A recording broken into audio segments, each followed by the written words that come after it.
Hello, my name is Maria Bezubova and you're at my channel Fertilizers Jazz. Here we talk about events, trends, technologies in the world of fertilizers and agriculture. Please subscribe to the channel, put like to this video, and let's jazz! Today is July 21 and this is a weekly markets update. Let's have a look at the news of week 29 and see what are the next trends. Please watch the brilliant discussions with Ed Cox about LNG market developments and Deepika Saplial about urea market trends for Q3 that I published last week. I'm sure insights shared there will be very helpful to you. Urea price cooled down a bit last week, but still remains elevated. Indian tender was finalized with purchase of almost 1.5 million tons, the largest amount since October 23, to both coasts. However, India hasn't covered its needs with this tender, far from that. Market sources estimate that until October, India needs to purchase another 2.5 million tons, and until January, totally 5 million tons. Thus, another purchase tender is expected to happen as early as beginning August. Clearly, it supports bullish trend in the market for August and September, when the shipment from the next Indian tender will happen. Also, during the same time, in August-September, Brazil will need to step into the market and start massive purchasing. So no chance that price will cool down during this period. In fact, Brazil last week was the only market where trading activity happened. Chinese product was sold at $440 CFR, but clearly this was the product already on the water. Non-Chinese products were sold in the range between $470 to $80 CFR. But in general, Brazilian buyers avoid stepping massively into the market now, having hope that prices might go down in August-September. However, it might not happen due to the tightness created by significant Indian demand. So we will watch their moves. Other than that, European market was quiet as usual off-season. Egyptian producers' price level remained around $490 to $500 FOB, but no export sales were conducted. At the moment, domestic Egyptian consumption is ongoing, so producers supply to the domestic customers. There were no fresh deals registered in the Black Sea as well, apart from 2 cargoes confirmed by granular India.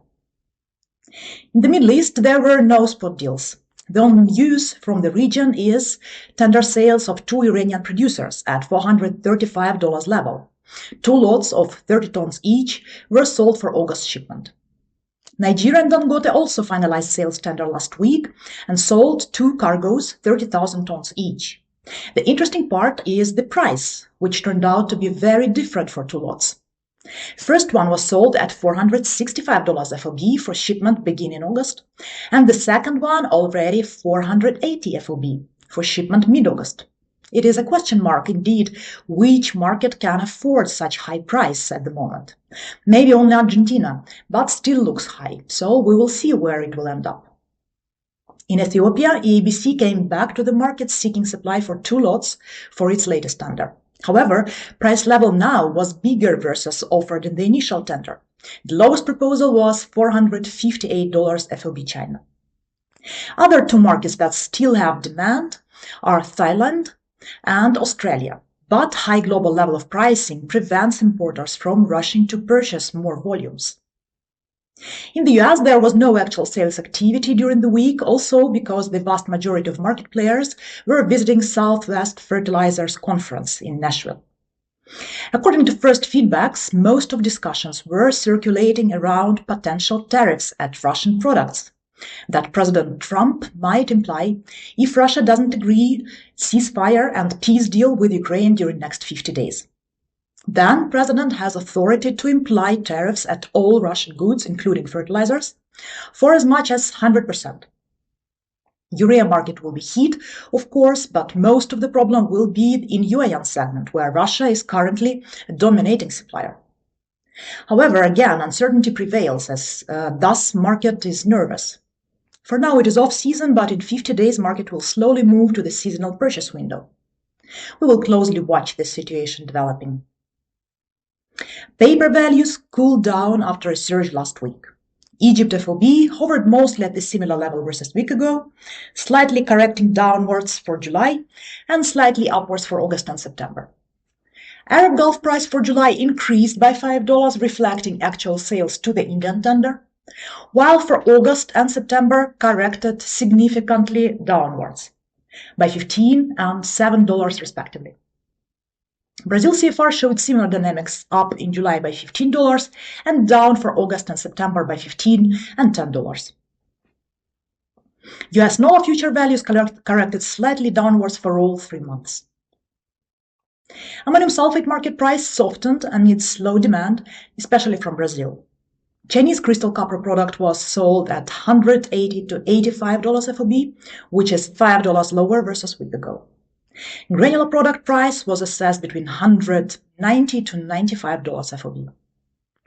Brazilian buyers are extremely cautious now and don't want to invest into highly priced product. Thus, there were several sales last week under $200 CFR of the cargo that was on the water, and also several small sales in the range $205 to $15 CFR. However, liquidity remains low. Nitrates prices remain unchanged, but market is very quiet across Europe. In Ukraine, the official ban for seaborne imports of ammonium nitrate and ammonia was published on Friday. However, it states that the ban covers ports of Odessa region and doesn't provide clear instruction regarding imports to the Danube ports. Perhaps situation will clarify this week. I will keep you posted on the final regulation. If the full ban is confirmed, then the market will definitely lack ammonium nitrate volumes to fulfill the demand, as supply with railroad and trucks has its limitations and cannot replace seaborne. In this case, most likely demand for ammonium sulfate will increase and will help to cover part of that demand at least. Demand in South and Central Americas was also lackluster last week, with no fresh deals seen. In the ammonia market, prices increased both west and east of Suez, but at different pace. West of Suez, in Northern Africa, FOB price levels surged by $40 due to unexpected outage of the second ammonia line in Algeria. On top of that, Eurochem operations at Ust-Luga seems to be halted for unspecified time. The ammonia vessel that was damaged during loading earlier this month was taken away from the berth, and the port itself seems to be intact. However, loading is not happening at the moment. All these events tightened availability for the European buyers, and CFR price to Europe touched $500. Prices from other suppliers to Europe, specifically Trinidad and the US, also increased. Supply from both locations is quite tight, so perhaps price still has more room for increase. At the same time, export supply from the US will increase due to domestic off-season, which might ease the situation a bit. East of Suez in Middle East, FOB price climbed by $10 to the level $300 to $330, mostly on the back of Indian demand. Very tough situation with supply of phosphate to the country pushes domestic spot demand for ammonia. At the same time, resumption of supply from Iran and coming back on stream of Ma'aden plant that is ongoing now will bring more tons to the market and limit any further price increase. In phosphate market, low Indian stocks are still supporting the global bullish trend and become more and more of a problem for the Indian government. Even though India did sign supply deals with Saudi Arabia and Moroccan OCP, there is concern in parts of the country over low DAP stocks. The government provided assurances last week to the market participants that alternatives to DAP are available. However, even despite those alternatives, concerns over DAP availability persist. At the same time, government recommended, if not to say instructed, importers not to purchase anything above $810 CFR, which is lower than NFL paid last for CP product, as well as lower of recent offers in Hurl tender for 50,000 tons DAP closed last week. Regarding supply deals, 3 Indian importers together have signed a 5-year offtake agreement with Saudi Arabia for supply of total 3.1 million tons of products, mostly DAP, but also including some unspecified volume of MPs. Also, 6 Indian importers together signed an additional agreement with OCP, bringing total import volume till the end of this year to 1.5 million tons of DAP plus 1 million tons of TSP. But even all these efforts might not be enough to secure stock level needed for the country. Bangladesh private sector tender that is expected sometime soon will seek for 500,000 tons of product.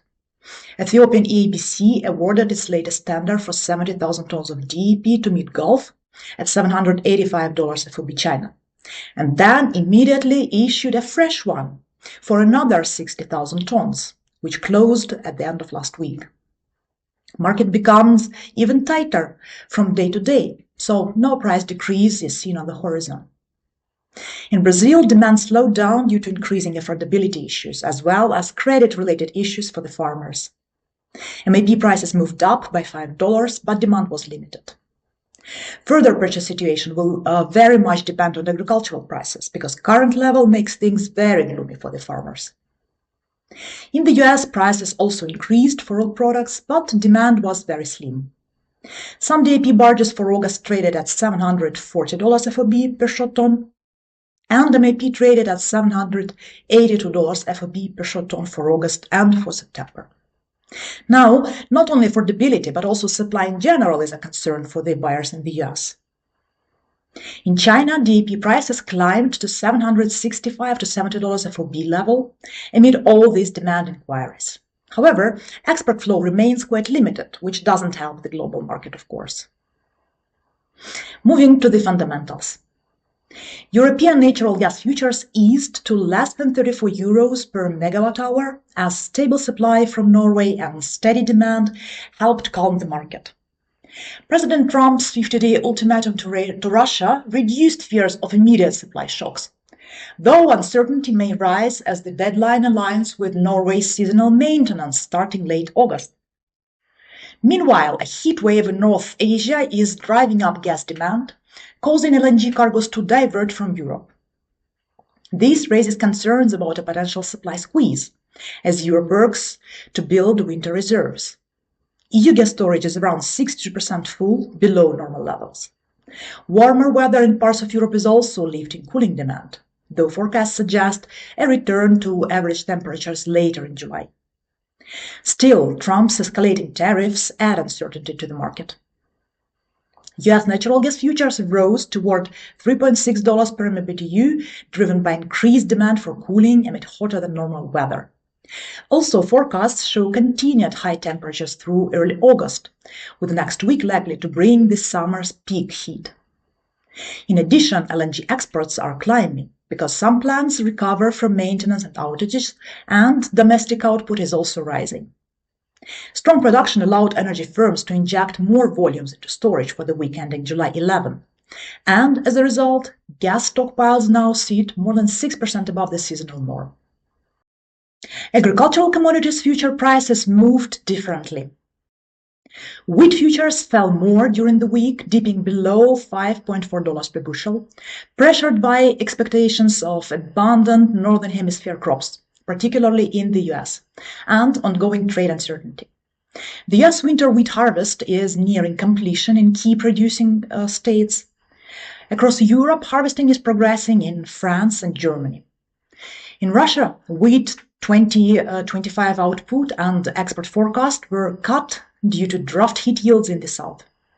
Meanwhile, uncertainty over US trade policy continues to weigh on agricultural markets, with potential tariffs for Russian goods raising particular concern over fertilizer imports vital to US farmers. Corn futures rose above $4 per bushel as export demand and tightening global availability has eaten into ample pre-harvest supplies. US export inspections and weekly USDA sales have well outpaced trade estimates, drawing down on farm and country elevator stocks that were already under pressure from strong feed and ethanol use. At the same time, weather in the US Corn Belt has shifted from ideal to episodically hot and dry, raising early concerns over pollination and yield potential. In South America, harvest delays in Brazil's safrinha crop have constricted southern hemisphere supplies. And in Ukraine, farmers' slow sales amid logistical bottlenecks have curtailed export volumes. Soybean futures climbed above $10.3 per bushel as technical buying helped the market rebound from a 3-month low. Gains were also fueled by optimism over stronger demand from Indonesia and top importer China. US soybean export sales for the week ending July 11 reached 530,000 tons for 25-26 shipment, well above analysts' expectations of between 150 to 400,000 tons. Sentiment was further supported by favorable weather conditions in major growing regions, with no immediate threats to the crop outlook. Still, despite the recent rebound, soybean futures remain under pressure from expectations of a large US harvest. Moving to the shipping industry. Containerized freight index dropped by another 80 points last week. Trans-Pacific spot rates fell, with those on China-Los Angeles down 4% and those on China-New York down 6%. However, both lanes remain above their levels from 10 weeks ago, when tariff concerns began driving up rates. Spot rates from China to Los Angeles are still 4% higher, while rates to New York are 24% higher than on May 8. Market experts expect spot rates on this trade lane to continue to decline due to weak demand. The Baltic Exchange Dry Index surged by more than 300 points last week. The Capesize market experienced a strong and sustained rally, underpinned by firm sentiment and positive momentum across both basins. For the Panamax market, the week started out on a firm footing. Then the gains initially seen would slowly dissipate as the week went. However, finally, the week ended with strong fundamentals, duly restored, with tonnage in parts appearing tight on the nearby and rates holding steady again. In ultra-supermax segment, the week also started on a very firm footing. The lack of vessels and greater demand led to healthier rate levels being achieved in most key areas. However, as the week came to a close, this positive momentum seemed to have stalled, and the ceiling was reached. For Handysize, again, it was a positive week overall, with freight rates rising across most loading regions. To sum up, India secured almost 1.5 million tons in the tender, and global supply tightened for July first half August. However, India will need much more product, and Brazil will join purchasing pursuit later in August-September, so there is no price decrease seen on the horizon. Even additional export quota from China that is expected to be over 1 million tons will not help to ease the market significantly. Taking into account that China doesn't ship to India, it will be only granular product that will be sold, so actual quota utilization will be definitely lower. However, such elevated price level already results in demand destruction. Brazilian buyers resist price increase across nitrogen chain, thus ammonium sulfate price last week softened amid slow demand. Ammonia price rebounded across global benchmarks due to supply hiccups in Russia and Algeria. The only segment where price continues breaking records is phosphates. Indian government is desperately trying to solve the problem of lack of supply, putting in place additional purchase agreements with Moroccan and Saudi Arabian producers, as well as limiting purchase price at the level of $810 CFR. But seems like it doesn't help much. Gas price in Europe decreased amid healthy supply. In the US, on the contrary, hot weather provoked higher consumption and price increased. Corn and soybean future prices rebounded from recent lows due to expectations of healthier demand. However, wheat future price continued decreasing. Fears about ample supply, especially from the US. Container shipping activity dropped more due to weak demand from China to the US and Europe as well. Bulk shipping showed very positive developments across all segments and geographies. So, let's see what is next around the corner, but it will be already next week. Thank you for watching. Please subscribe to the channel, put like to this video, push the bell in order not to miss any updates, and see you soon.